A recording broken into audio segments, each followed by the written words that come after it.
Meus caros amigos, minhas queridas amigas, que Jesus nos guarde e nos mantenha em sua paz. É sempre uma alegria me dirigir a cada um de vocês. Eu cumprimento a todos, deixando o meu abraço fraterno. Na impossibilidade de fazê-lo fisicamente, nós nos reunimos pelas vias da virtualidade. Para o nosso estudo deste dia, mais uma lição do Evangelho segundo o Espiritismo.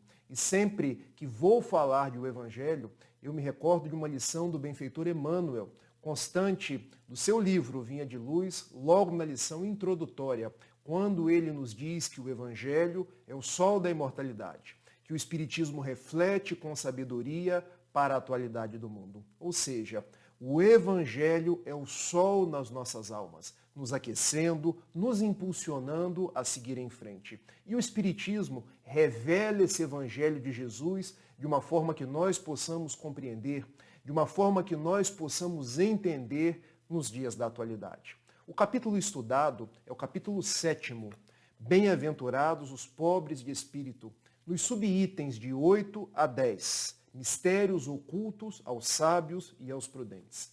E eu gosto sempre de me referir em primeiro lugar ao título, porque o que Kardec quis nos trazer com bem-aventurados os pobres em espírito. Em verdade, esta é uma citação de Jesus, a primeira das suas bem-aventuranças, constante do Evangelho de Mateus, capítulo 5. Jesus estava, por acaso, nos falando de pobreza material? Não.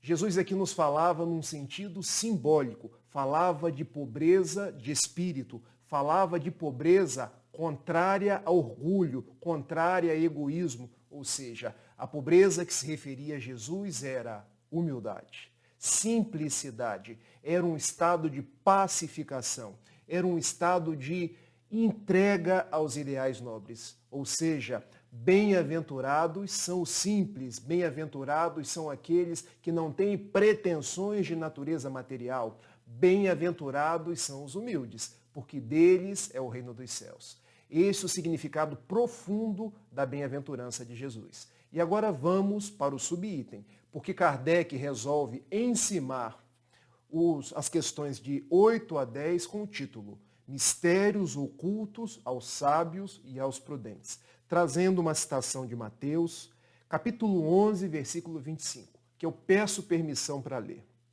Disse então Jesus estas palavras: Graças te rendo, meu Pai, Senhor do céu e da terra, por haveres ocultado essas coisas aos sábios e aos prudentes, e por teres a revelado aos simples e aos pequenos.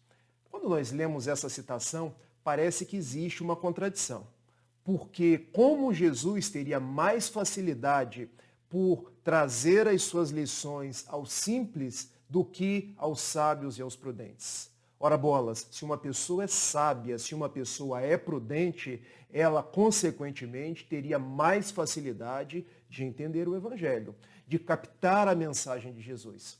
Mas é porque aqui nós temos um sentido simbólico.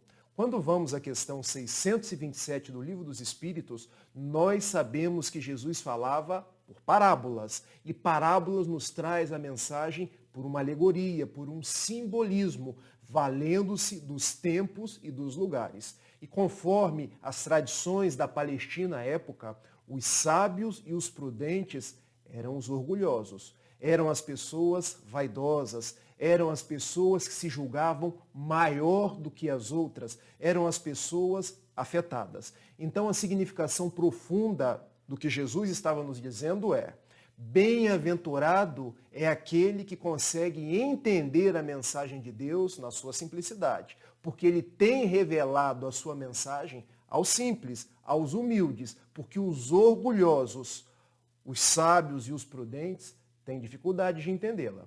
E Kardec, comentando essa citação de Jesus, ele diz logo embaixo: é o que se deve entender pelos primeiros, ou seja, os simples e os pequenos, como sendo os humildes, aqueles que se humilham diante de Deus e não se consideram superiores a todo mundo. E pelos segundos, os sábios e os prudentes, como sendo os orgulhosos, os envaidecidos do saber humano, que se julgam prudentes porque negam e tratam Deus de igual para igual, quando não se recusam a admiti-lo. O que Jesus está nos dizendo? Que a sua mensagem, ela seria entendida pelos simples. Ela seria entendida por aqueles que se fizessem humildes, porque os orgulhosos, os afetados, aqueles que se julgam superiores, teriam dificuldade de entender o reino dos céus, um reino que não seria nesse mundo, a proposta do amor, a proposta da misericórdia, a proposta do perdão. Jesus veio falar aos corações sedentos, não aos corações envaidecidos. Então, se o reino dos céus é para os simples, qual o convite que Jesus nos faz? Sejamos simples, sejamos humildes, deixemos de considerar os valores do mundo, deixemos de brilhar os nossos olhos pelo canto da sereia das coisas mundanas e valorizemos as conquistas do Espírito. Lembremos que o nosso mestre foi o mais simples dos seres humanos, que não tinha sequer uma pedra para recostar a sua cabeça, mas que foi o homem que mais amou, foi o homem que mais serviu, foi o homem que mais se dedicou. Então, todo o Evangelho de Jesus, ele está estruturado num convite para que nós aprendamos a amar, aprendamos a perdoar, aprendamos a nos desapegar dos bens materiais, aprendamos a renunciar à hipocrisia e, sobretudo, aprendamos a servir. Mas, para que a gente aprenda essas lições, nós teremos que ter humildade no coração. Deveremos passar pela vida sabendo que a simplicidade deve ser a tônica dos nossos passos. Mas quando olhamos hoje a forma como temos agido no mundo, nós nos fazemos muito egoístas, porque queremos tudo para nós mesmos, a despeito das necessidades das outras pessoas. Nós nos achamos melhores do que as outras pessoas, porque ainda somos orgulhosos. Por essa razão, quando Kardec indaga aos imortais na questão 913 e também na 785, quais são os vícios que mais dificultam a nossa marcha para Deus, a plenitude do nosso espírito, a resposta vem sempre: o egoísmo, que é a raiz de todos os vícios, e o orgulho, que é um filho do egoísmo. É ano novo, nasce o ano de 2021, que nós queremos que seja diferente do ano de 2020. Não cancelemos o ano de 2020, porque ele nos ensinou muitas coisas. Ensinou a ressignificar os nossos passos, nos ensinou a ter resiliência, nos ensinou a ter bravura, a guardar fé, mas nos ensinou a renovar os nossos propósitos. E a maior renovação que podemos fazer é ter essa simplicidade a que nos convidou Jesus, é ter essa humildade, a vencer o orgulho, a vencer o egoísmo, porque muitos de nós queremos um ano novo. E este ano desencarnou um grande cartunista argentino chamado Quino, o criador de uma personagem chamada Mafalda, uma personagem infantil, muitas vezes categorizada como uma boneca. E numa de suas tirinhas, Mafalda nos disse assim: todos esperam um ano novo melhor, mas com certeza o ano novo espera pessoas melhores, pessoas mais amadurecidas, pessoas mais compromissadas com o bem. Então, quando Jesus nos diz que bom Senhor, que disseste isso aos pequeninos, aos simples, e ocultastes ao sábio e aos prudentes, é porque no coração enregelado, no coração endurecido do sábio, do prudente, do orgulhoso, a sua mensagem não consegue entrar.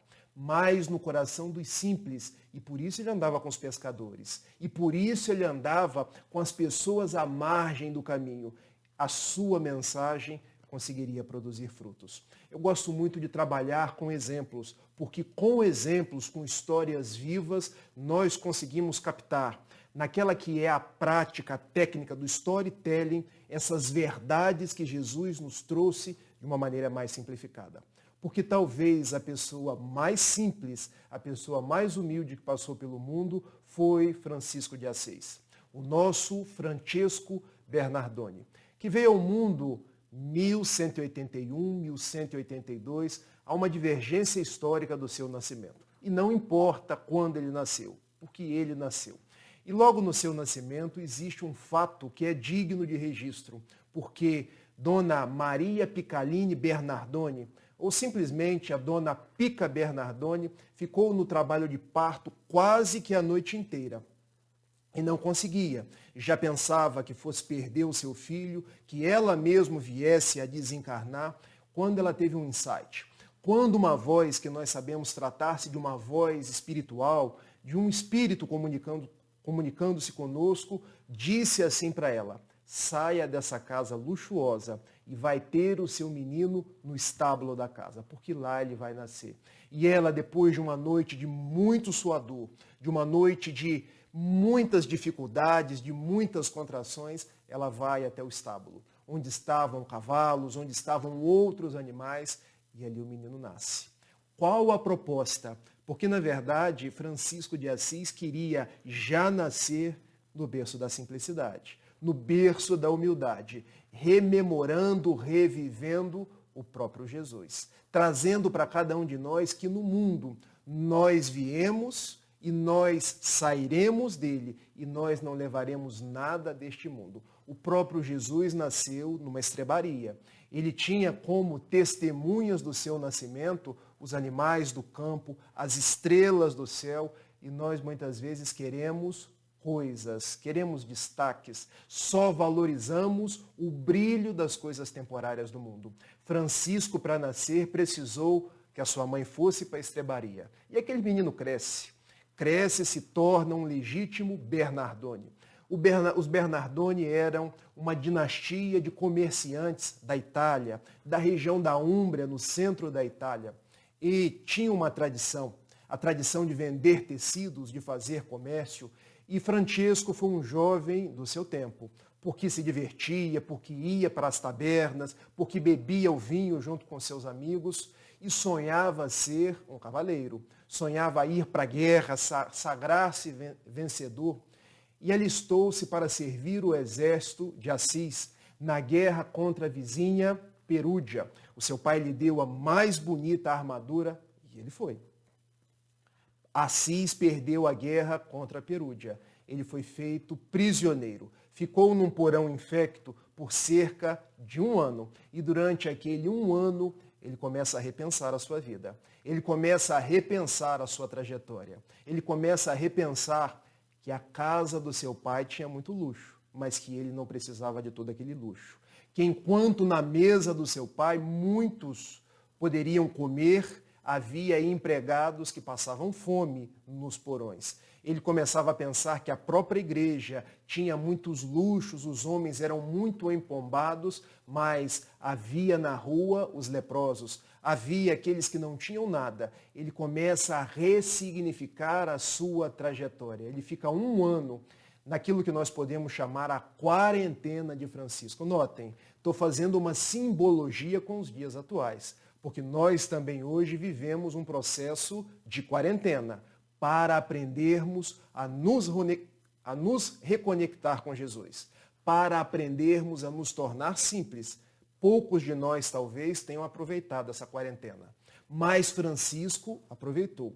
E olhem, na época dele não tinha internet, na época dele não tinha tudo aquilo que a tecnologia pode nos dar hoje. E depois de 1 ano, ele volta para Assis, porque os prisioneiros são soltos pela comuna de Perúdia. E retornando a Assis, ele volta como um vitorioso, porque os jovens que iam para a guerra, eles poderiam perder a guerra, só não poderiam desertar. Como ele não era um desertor, ele foi recebido com pompas e salamaleques pelo seu pai. E o seu pai novamente comprou-lhe uma armadura para que ele fosse para uma outra guerra, agora a guerra na vizinha Spoleto. Mas os fatos se sucederam e Francisco já não era mais o mesmo, porque ao entrar na comuna de Spoleto, a voz, que nós sabemos que Francisco de Assis, que é a reencarnação de João Evangelista, uma voz lhe diz à cabeça: Francisco, a quem queres servir, ao Senhor ou ao servo? E ele se dá conta que ele estava servindo ao servo, matando pessoas, destruindo famílias, lutando numa guerra fratricida e sem fim, quando a sua proposta deveria ser servir ao Senhor. O Senhor que criou as pessoas, o Senhor que criou a natureza, o Senhor que nos mandava amar ao invés de odiar. Ele deserta, retorna para Assis e agora o seu pai o escorraça, dizendo para ele: o que vão achar de nós, o que vão fazer com a nossa família? Você é um desertor. Mas fato é que ele já estava diferente. Já havia renegado a pompa e a vaidade dos Bernardoni para se fazer uma alma convertida, uma alma simples, uma alma pulcra e que queria servir Jesus. Uma vez orando no interior de uma igreja chamada Igreja de São Damiano. Aquela voz, e Francisco era médium por natureza. Divaldo Pereira Franco nos conta que nós tivemos na humanidade 3 grandes médiums. Jesus, que era o médium de Deus, Francisco, que era o médium de Jesus, e Francisco Cândido Xavier, o nosso Chico Xavier, que foi o médium das vozes espirituais que escreveram mais de 450 livros subsidiários às obras de Kardec. E ele ouviu uma voz espiritual, que muitos dizem ser do próprio Jesus, que lhe pede: Francisco, reconstrói a minha casa que está em ruínas. Não entendendo aquela mensagem inicialmente, ele vai para as ruas de Assis recolher pedras e reconstruir fisicamente a igreja de Jesus. Depois ele se dá conta que não era uma reconstrução física, uma reconstrução de pedras, mas era uma reconstrução espiritual. Porque a igreja da época vendia indulgências. Porque a igreja da época fazia a Inquisição, a Guerra Santa, as cruzadas. E se nós pensássemos na religião de hoje, quanto dos nossos religiosos, quanto de nós, quanto a nossa religião ainda traz os vícios e o quanto nós precisamos reconstruir a igreja interna, a igreja dos nossos propósitos, quanto nós precisamos nos transformar, vencer o orgulho para sermos pessoas simples. Francisco, então, se deu conta de que, na verdade, a reconstrução era a reconstrução do amor, do ideal do serviço, do ideal da paz. E em plena praça de Assis, ele despe-se de todas as suas roupas, numa simbologia de que não precisava de bens do mundo, de coisas dadas pela família. E passa a chamar de irmãos os leprosos do Vale da Úmbria, a chamar de irmãs as aves do céu, os animais do campo e a servir Jesus dentro de 3 propósitos. O propósito da pobreza, o propósito da oração, o propósito da castidade. Quando falamos em pobreza, é essa pobreza constante do Evangelho segundo o Espiritismo, capítulo 7, e também da primeira bem-aventurança de Jesus. Os pobres em espírito, não a pobreza material, mas a simplicidade, mais a humildade, porque a primeira regra era essa. A segunda regra era obediência. Não obediência a cânones, a dogmas, aquilo que era criado pelos homens, mas obediência ao lídio evangelho de Jesus. E a terceira, castidade. Não aquela castidade que nós entendemos como sexual, mas ser casto, morigerado no agir, no falar, no comportar, tendo valores nobres que ornam a nossa existência. Nasce então o franciscanismo e em 1210 ele vai até Roma. Estamos no papado de Inocêncio III. E após falar com o cardeal de São Paulo, que permite que ele entre, ele obtém de Inocêncio III a permissão para criar a sua ordem, a ordem dos frades menores. E por que eu estou contando a vida de Francisco de Assis? Porque quando vamos comentar essa passagem de Jesus, de que bom Deus que você revelaste essas coisas aos pequeninos e as ocultaste dos sábios e prudentes, eu queria que vocês meditassem que enquanto Francisco era aquele jovem rico, aquele jovem frequentador das tabernas, aquele jovem que se embebedava junto com seus amigos, aquele jovem que tinha muito dinheiro, mas não tinha a si mesmo, ele era um sábio e um prudente. Ele era um orgulhoso, ele era alguém que tinha o coração fechado, trancafiado para a mensagem de Deus. Mas após o seu recolhimento na prisão em Perúdia, mas após a ressignificação dos seus passos,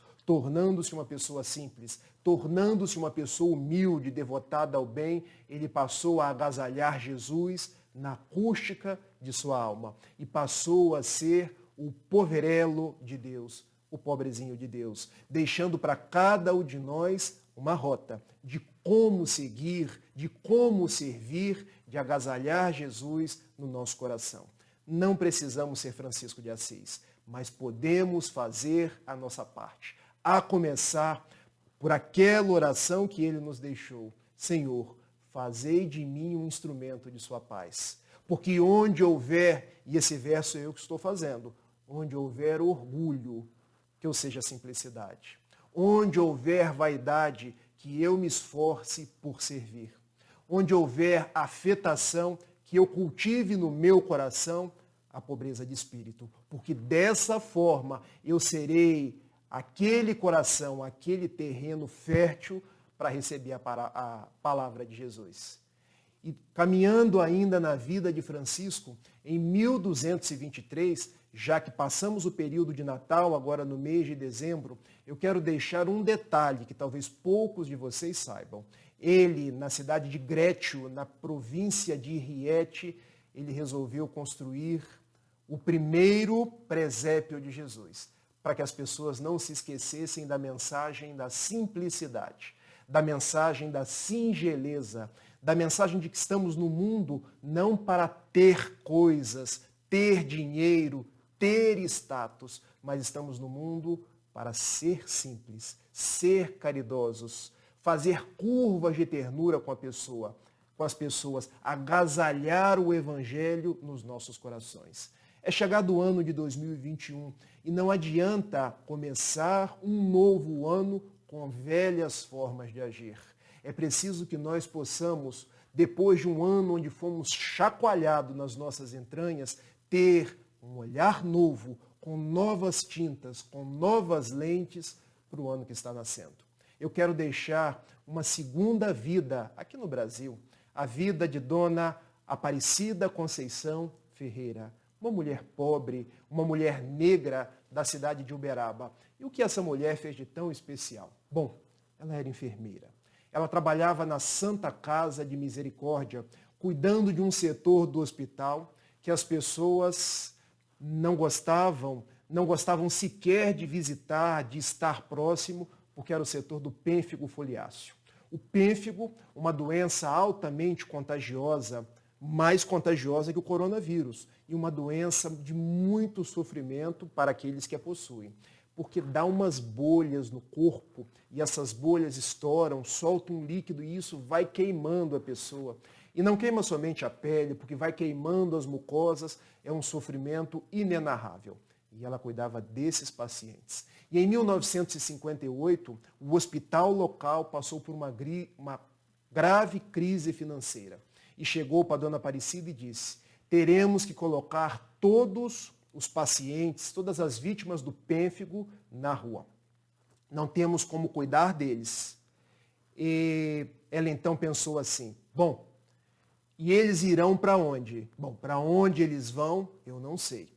Mas nós temos que nos livrar dele. E Dona Aparecida então disse: olha, se eles vão para a rua, eu também estou pedindo a minha demissão, porque eu cuidarei deles, seja aqui no hospital, seja na rua. E ela saiu para as ruas de Uberaba com 12 pacientes de pênfigo foliáceo, pedindo coisas, pedindo haveres, pedindo dinheiro. Como não tinha para onde ir, resolveu levá-los para a sua própria casa. E quando chegou, lá estava seu marido, seus 2 filhos, que disseram aquela frase que nenhum de nós gosta de ouvir: ou eles, ou nós. E ela respondeu com a simplicidade do seu coração: eu fico com eles, porque você, marido, não precisa de mim mais. Vocês, meus filhos, já estão crescidos. Agora eles não têm ninguém.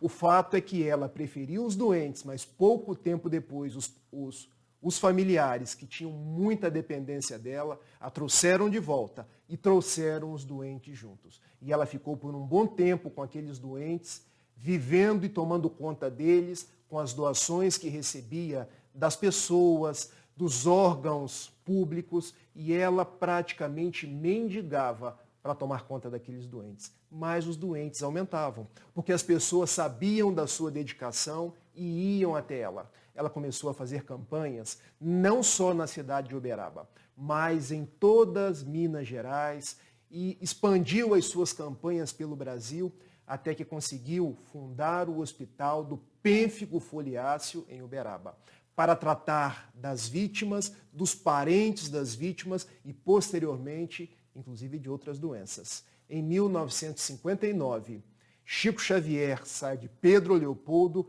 e vai para Uberaba. Ela conhece Chico. Era católica fervorosa, mas se torna amiga de Chico, se torna igualmente espírita. E Chico começa a ajudar a avó Cida, como era carinhosamente conhecida. Começa a mandar dinheiro, começa a mandar coisas, roupas, alimentos, nasce ali uma grande parceria. Chico a convida para estudar o Espiritismo e, posteriormente, para aplicar passes, porque ela tinha uma energia vital, um fluido que era muito bom para as pessoas que a recebiam. E quando a amizade já ia assim avançada, já tinham certa intimidade, Chico fez uma confidência, sabendo dos bons espíritos, para a avó Cida. Mais ou menos nos seguintes termos: sabe por que você tem uma vida tão difícil hoje? Uma vida de pobreza, uma vida onde você nasceu negra, sofreu o preconceito das pessoas e hoje cuida de tantos doentes com essas comorbidades tão profundas? E ela: sei não, seu Chico, o que você tem para me dizer? Bom, não faz muito tempo que, em plena Inquisição espanhola, você era uma das damas mais ricas da sociedade, que mandava as pessoas para a fogueira, espoliava os seus bens e ajudava o Estado espanhol a se locupletar. Você pediu no plano espiritual porque trazia o espírito cheio de remorso, cheio de culpas, cheio de agruras, para que tivesse uma vida de simplicidade, uma vida onde agasalhasse a mensagem do amor de Jesus, uma vida de entrega, uma vida de trabalho. Renasceu aqui no Brasil, em todas essas condições adversas e precárias. E quem são os meus doentes? Perguntou ela a Chico Xavier. Bom, os seus doentes são aqueles que a seu mando mandava as pessoas para a fogueira. Os que foram para a fogueira, esses já se elevaram. Você que era mandante está aqui espiando. E os que levavam para a fogueira a seu mando, hoje renascem, não queimando em fogueiras, porque elas não existem mais. Mas como essa dificuldade, essa doença, parece que as pessoas estão queimando vivas, elas estão expungindo, assim como você, os débitos de uma vida pregressa. Em 2009, após o próprio Chico Xavier, que desencarnou em 2002, ela retorna ao lar espiritual. E Divaldo Franco, que estava inspirado por Joana de Ângeles em Salvador, Bahia, escreve uma carta psicografada dizendo que naquele dia retornava ao zimbório celeste, ao lar espiritual, uma alma que soube vencer a si própria, vencer as dificuldades, vencer no caminho redentor e reencontrar-se com a paz. E por que eu conto essa história? Bom, bem-aventurados são aqueles que, na simplicidade do seu coração, conseguem ouvir a proposta de Jesus, a proposta do Evangelho dos céus, o Evangelho do reino, que foi ocultado aos sábios e os prudentes e foi revelado aos pequeninos. Porque notem, quando ela era uma dama inquisidora, uma dama que espoliava em plena Espanha, o seu coração não escutava o Evangelho. O seu coração e os seus ouvidos eram moucos às palavras de Jesus, mas na simplicidade da dama negra, da dama trabalhadora, da dama que servia, ela se fez a pessoa simples, a pessoa humilde que recebeu Jesus, recebeu o Evangelho, trabalhou no bem, se fez uma pessoa melhor e ganhou a palma da libertação, angariando a paz que todos nós queremos, todos nós desejamos e todos nós podemos construir.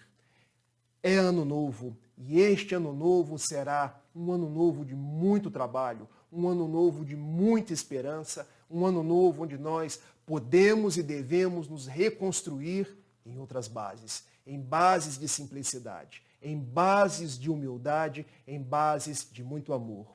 Esse é o nosso desafio, seguir trabalhando no bem, abraçando-nos uns aos outros pelo ideal da fraternidade, porque do alto Jesus vela por cada um de nós e nos acompanha. Agradecido ao Centro Espírita Irmã Rosa por mais essa oportunidade, agradecido a cada um de vocês, eu encerro a minha parte com uma oração. Extraída lá do Parnaso de Além Túmulo, o primeiro livro de Francisco Cândido Xavier, psicografado, quando José Silvério Horta vem nos trazer a oração do Pai Nosso, que diz mais ou menos assim: Pai Nosso que estais nos céus, na luz dos sóis infinitos, Pai de todos os aflitos, neste mundo de escarcéus. Santificado, Senhor, seja o teu nome sublime, que em todo o universo exprime concórdia, ternura, amor. Venha ao nosso coração o teu reino de bondade, de paz e de claridade na estrada da redenção. Cumpra-se o teu mandamento, que não vacile nem erra, nos céus como em toda a terra, ainda de lutas e de sofrimento. Evita-nos todo o mal e dá-nos o pão do caminho, feito com a luz e com o carinho do pão espiritual. Perdoa-nos, meu Senhor, os débitos tenebrosos de passados escabrosos de iniquidade e de dor. Auxilia-nos também nos sentimentos cristãos a amar os nossos irmãos que permanecem longe do bem. Com a proteção de Jesus, livra nossa alma do erro, neste mundo de desterro, distante da tua luz. E que a vossa ideal igreja seja o altar da caridade, onde se cumpra em verdade o vosso infinito amor. Hoje, agora e sempre, Senhor. Um beijo, que Jesus abençoe a todos e permaneçamos por mais alguns instantes, porque a companheira Maria Alice vai fazer a prece final pedindo a fluidificação da água. Tchau, tchau.